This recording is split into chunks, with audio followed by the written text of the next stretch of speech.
안녕하십니까. 주리세 채널 여러분, 최인용 세무사입니다. 오늘은 부모님 통장 관리하시는 분들을 위한 영상을 제가 준비를 했는데요.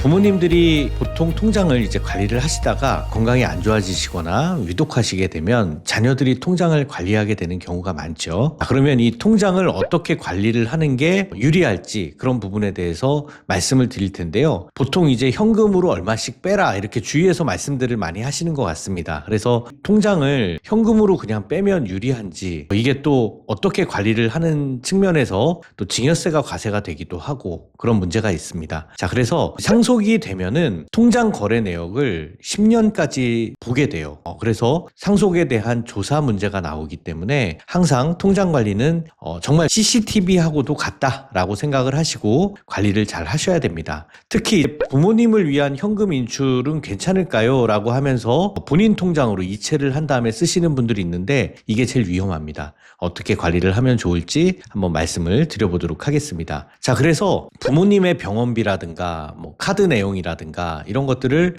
비용을 어떻게 쓰고 또 특히 사전 증여를 통해서 상속 재산을 줄이면 상속세가 낮아질 수가 있는데 그런 내용에 대해서 한번 살펴보도록 하겠습니다. 결과적으로요.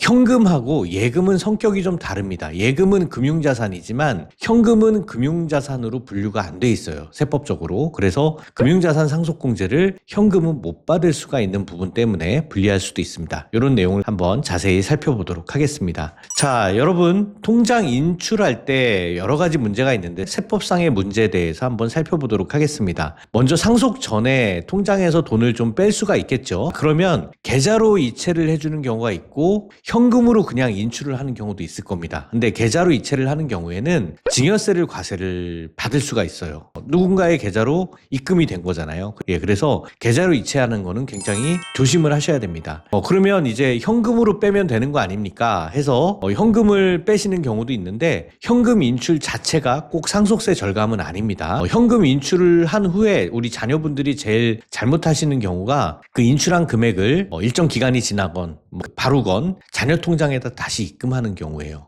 요거는 10년간의 거래 내역을 부모님과 통장 거래 내역을 비교를 해서 부모님 통장에서 출금한 금액이 자녀 통장으로 들어갔다라고 하면 증여세가 과세가 됩니다. 그리고 현금 인출 후에 사용도 굉장히 중요한데요.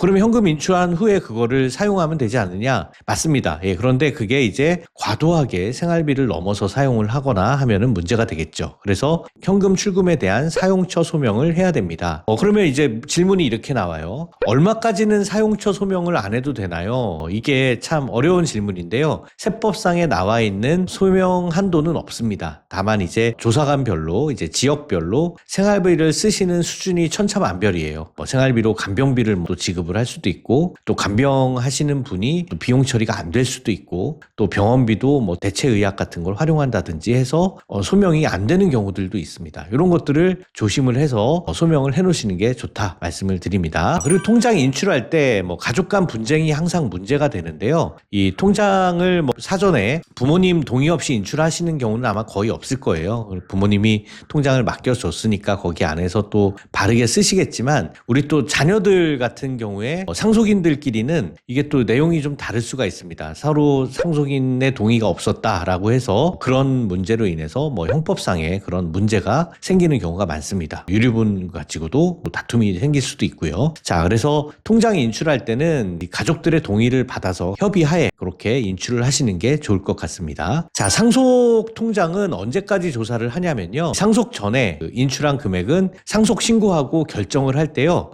이 상속 조사할 때 10년까지 통장 거래 내역을 조회를 합니다. 물론 법으로는 증여세 추징 기한은 무신고 같은 경우에는 15년까지 추징을 할 수는 있어요. 그렇지만 실무적으로 10년 내 통장 거래 내역까지는 반드시 본다.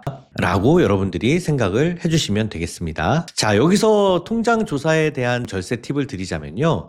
증여할 거는 10년 전부터 미리 증여 계획을 세워서 주시는 게 좋고요. 또 특히 이제 그 자녀들이 아닌 손자 이런 경우에는 상속인이 아닌 경우이기 때문에 5년까지만 지급한 걸 합산이 되니까 건강하실 때부터 미리미리 챙겨주시는 게 상속세 절세 면에서는 훨씬 더 유리하다 이렇게 말씀을 드리겠습니다. 자, 그러면 이제 신고하지 않은 경우에 여러 가지 문제가 생길 수가 있는데 이게 어떤 얘기냐면 저희가 이제 그 상속세를 부모님이 위독하시다고 해서 상담을 오시는 분들하고 상담을 하다 보면 미리미리 통장으로 입금을 많이 해놓은 거예요. 그런 경우에 신고하지 않은 그 통장 인출 금액이 한 1억이 넘었어요. 그러면 사전 증여로 해서 예금을 1억을 그 자녀가 미리 뽑았다라고 하면 5천만 원까지는 세금이 없습니다. 그래서 5천만 원 제외한 나머지 5천만 원에 대해서 10%니까 증여세가 500만 원이 나오는데 이 500만 원만 나오는 게 아니에요. 여기에 가산세가 붙습니다. 이제 가산세가 어떻게 붙냐면 기한후 신고로 나중에 이 금액에 대해서 모아서 신고를 하게 되면 무신고 가산세가 20%, 또 납부지연 가산세가 10,000분의 25 해가지고 약 한 828만 원, 총 한 328만 원을 더 내죠.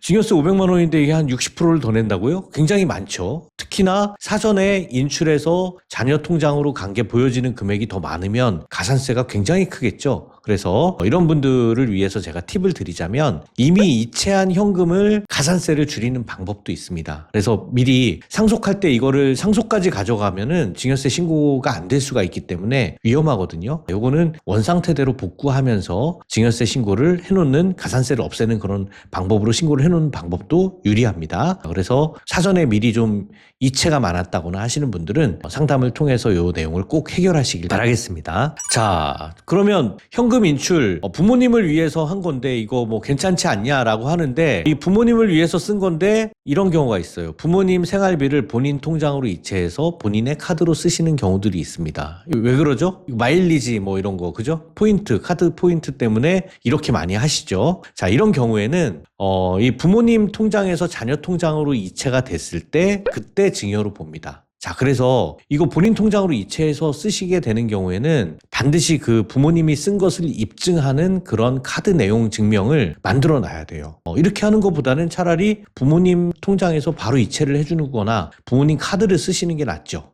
그죠? 예, 그래서 요 케이스는 굉장히 좀 조심을 하셔라 라는 거고. 자, 그래서 또 어떤 분들은요, 부모님의 카드로 생활비를 사용하는 경우도 있습니다. 자, 부모님 카드로 생활비를 쓰는데 이 자녀가 썼어요. 근데 이제 나중에 제가 상속세 신고를 하면서 보니까 부모님은 지방에 계시는데 서울에서 카드가 너무 많이 사용이 된 거예요.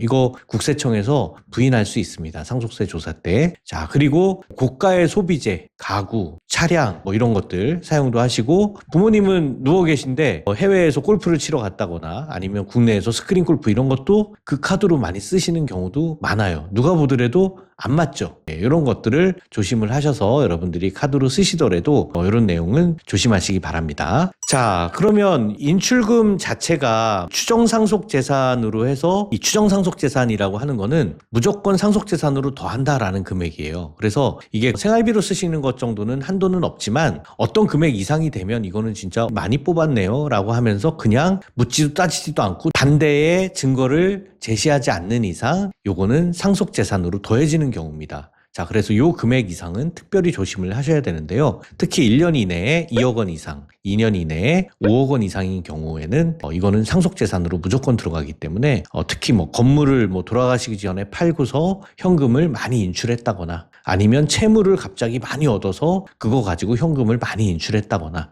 이런 것들은 특별히 1년, 2년 이내에는 더 조심을 하셔야 됩니다. 자, 그리고 1일 1,000만 원 이상의 입금 출금에 대해서는 요즘에 금융정보분석원에 고액 현금 거래 통보를 하도록 되어 있습니다. 출금뿐만 아니라 입금까지도 이렇게 CTR 이라고 해서 고액 현금 거래 통보를 하게 돼 있고요. 또 소액 으로 해서 여러 번 나누어서 이렇게 하는 경우에도 의심 거래라고 해서 통보를 하도록 돼 있습니다. 여러분 이런 내용들이 이제 최근에 계속해서 바뀌고 있는 내용들이니까 참고로 말씀드리고요. 자, 그럼 상속재산을 어떻게 하면 줄일 수가 있느냐? 현금으로 빼서 상속재산을 줄이면 가능하죠. 예, 괜찮아요. 그렇지만 부모님의 꼭 썼었던 병원비를 비용으로 지출하는 거, 이 부모님 통장에서 쓰시거나 부모님 카드로 쓰시는 게 좋다라는 거고요. 또 또 채무를 활용해서 꼭 써야 될 부모님을 위해서 쓰는 비용이라고 한다면 저는 채무를 활용하면 그만큼 상속재산에서 줄어들게 되니까 채무를 활용하시는 것도 바람직합니다.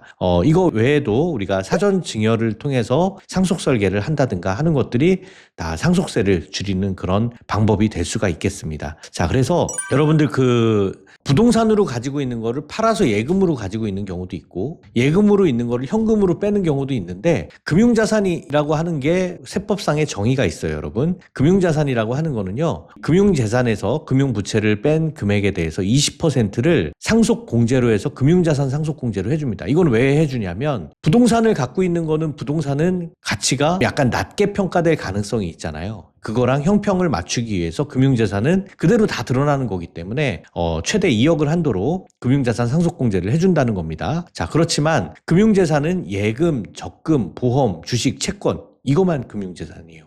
그러면 현금은 금융재산이냐? 아니라는 겁니다. 현금은 금융재산 공제가 되지 않아서 예금에서 미리 빼서 현금으로 가지고 있다. 이렇게 신고를 한다고 하더라도 유리하지가 않습니다. 그러니까 최적의 적정 비율을 만큼 현금을 인출을 하시고 거기에 따른 상속세도 대비를 하시는 게 좋습니다. 자, 마지막으로 정리를 해드리면 부모님 통장관리 여러분 10년을 봅니다. 그렇기 때문에 사전에 증여 설계를 하시거나 증여를 한 금액이 있다면 가산세를 줄이는 것을 미리 검토하시기 바랍니다. 미리 상담 받으시면 세금이 제일 싸요, 여러분. 오늘 주리세 여기까지입니다. 감사합니다.